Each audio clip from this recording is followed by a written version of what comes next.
Hello, this is Amos the STEM guy, aka Amos the math guy. Amos the STEM guy plus Amos the math guy equals STEM excellence by God's grace.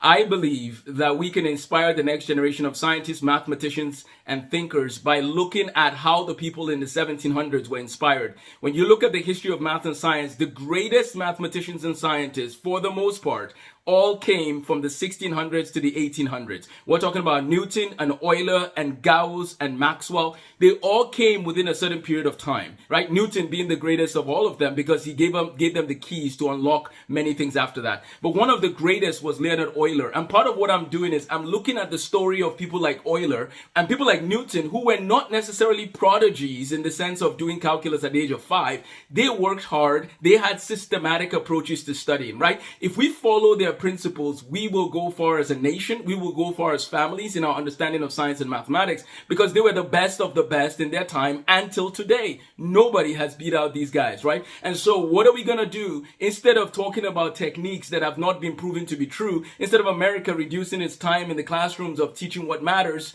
Why don't we focus on learning from the best of the best, right? And what is one thing that's fascinating about the best of the best is some of these people were also very devout in their Christian faith or devout in their belief in the world that God made. They believe God made the world, so they studied the world that God made. I'll read you a quote from Kepler here in a second, but I just think it's amazing that these guys were exceptional in their math skills and exceptional in their philosophical and logical reasoning skills. These are things that scientists today need to learn from these guys from of old. We're going to read a little bit about Euler. This is what a traditional classroom could look like. Just imagine a classroom where the students show up and they get some inspiration from the stories of Euler, Newton, Gauss, and so on and so forth. So here's a little bit of Leonard Euler's story. Born in 1707, 15th of April, he was the son of a clergyman in Basel, Switzerland. His natural turn for math soon appeared from the eagerness and facility with which he became the master of the elements under the instruction of his father, by whom he was sent to the University of Basel at a young age. There, his abilities and his application were so distinguished that it attracted the eyes or the view of John Bernoulli. John Bernoulli is part of the Bernoulli dynasty. If you look at the Bernoulli family, like math was what they exported. It's kind of like LeBron James exporting basketball to his son, or the Ball family, and some of them play basketball, right? It's just interesting to see what the Bernoulli family did. And one of them was Euler's teacher. The other one was Euler's classmate. When you talk about Bernoulli's principle of how airplanes fly, that comes from Euler's classmate Daniel Bernoulli. But Euler was even way better in math in many ways than Daniel Bernoulli. So let's go on. He says there his abilities and his application were distinguished. He met John Bernoulli. That excellent mathematician seemed to look forward to the youth's future achievement in science. Euler's dad wanted him to be a pastor, by the way, but as time went on, it became clear that Euler was going to be a mathematician. It goes on to talk about, Euler went to school. He went to the University of Basel. Shortly after his return to Petersburg later on in 1776, he became totally blind. His passion for science, however, suffered no decline. The powers of his mind were not impaired, and he continued, as strong as ever. By the way, Euler, as a blind mathematician, was publishing 50 papers a year. 50 papers a year, where people have to dictate the notes to him. He processes it, and then he tells them what to write. He was publishing 50 papers a year. He was dedicated. Dedication is lacking in our education system. As a matter of fact, I would argue that America is not committed to its education system. Because if it were committed, they would do one of the things we used to do in Nigeria. Back in Nigeria, before we had big exams, they would take our vacation time, 2 weeks of our vacation or whatever. This was supposed to be like a 4-week vacation. They would take 2 weeks of that vacation and they would literally tell us to come back to school every day, all day, for the most part, 8 to 3, studying, because they wanted to make sure there was no deficiency in our knowledge base.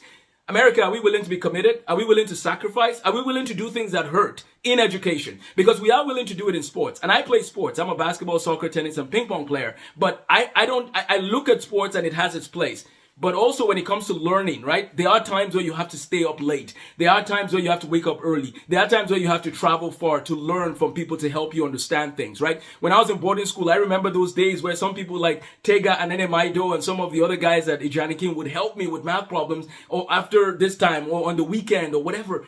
Are we committed, America? Are we committed, students of the world? If you are dedicated to your studies and willing to put in the extra work, you could become better, closer to being like an Euler. Now, I can't guarantee that anybody can be like Euler because Euler was a boss.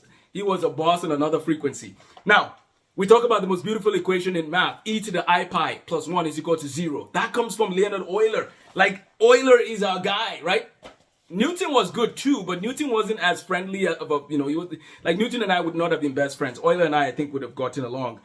But let's finish a little bit more about Euler's biography. He says, shortly after his return to Petersburg, he became blind. His passion did not suffer, though the distress of age likewise were not crowding fast upon him, for he had passed his 60th year. Yet it was in this later period of his life, under infirmity, bodily pain, and loss of sight, that he produced some of his most valuable works, such as command our astonishment, independently of the situation of the author, from the labor and originality which they display. In fact, his habits of study and composition, his inventions and discoveries, close only with his life. The very day on which he died, he had been engaged in calculating the orbit of Herschel's planet and the motions of aerostatic machines. His death happened suddenly in September 1783 from a fit of apoplexy when he was in the 76th year of his age. Such is the short history of this illustrious man.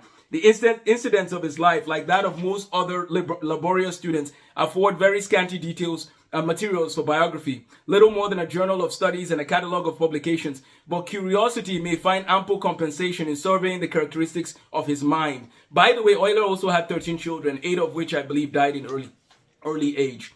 Okay, so Leonhard Euler, we're going to read more about his biography in our next video, but know that he went on to change things in physics and mathematics and science. There's a lot of good stuff here, but it talks about Euler. One of the things that I find fascinating about Euler, though, is his dedication to his beliefs. It says, possessing a mind of such wonderful comprehension and dispositions, so admirably formed to virtue and to happiness, Euler found no difficulty in being a Christian. Accordingly, his faith was unfeigned, and his love was that of a pure and undefiled heart. The advocates of the truth of revealed religion therefore may rejoice to add to the bright catalogue which already claims a Bacon, a Newton, a Locke, and a Hale, the illustrious name of Euler. But on this subject we shall permit one of his learned and grateful pupils to sum up the character of his venerable master.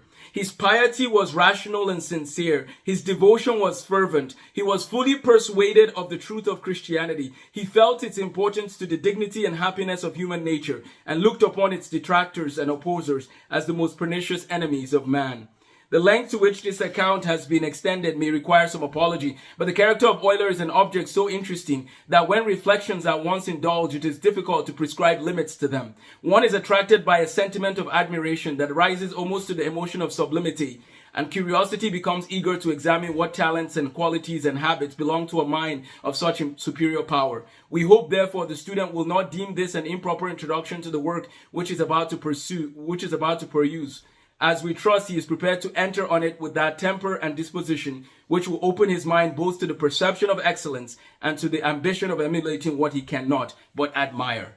Leonhard Euler was a beautiful, his work in math was just beautiful. Euler did a lot of work in number theory, a lot of work in physics. And as a matter of fact, physicists and mathematicians, again, they were the same people in the 1700s, right? So we need to teach physics and chemistry and math. I call it the mathematical sciences. We just need to keep them together along with engineering in raising the next generation of mathematicians, scientists, and thinkers. We're going to dive into more of his biography, but we're also going to study more of his book, The Elements of Algebra. Every student needs this book, Elements of Algebra, because it shows the principles of math from the fundamentals all the way to advanced things. So, this is Amos the STEM guy and Amos the math guy, which equals STEM excellence by God's grace. And we are going to help students to learn the history of science. We are going to help students, this is the history of chemistry. We're going to help students learn the implications of scientific discovery, like the work of John Lennox here, where he talks about artificial intelligence and the future of humanity. And we are going to inspire students to learn from people like James Clerk Maxwell and Micah Faraday. And by the way, there's a paper here I'm going to end with. The title says, The Genius and Faith of Faraday and Maxwell.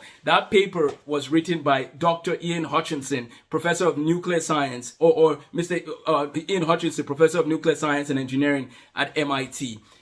It's not saying that you have to be a Christian to do science. It's saying that, number one, you cannot discredit people saying that science and faith can coexist or interact. That's number one. Some people are like, oh, nobody said that. Well, actually, there are people that believe in scienticism that would say that. That's number one. Number two, it's important to understand that science cannot answer all the questions, such as where did we come from? Why are we here? What is the meaning of life? Why does science even work, right? And that's where people like Johannes Kepler will remind us, thinking God's thoughts after him. That's what Kepler was doing. Kepler studied nature in order to uncover the laws of God, noting that astronomers are priests of the highest God in regard to the book of nature, not for human glory, but for the glory of God. In his book, The New Astronomy of 1609, he presents two laws of astronomy: the elliptical orbit of planets and the law that planets do not move at a uniform speed.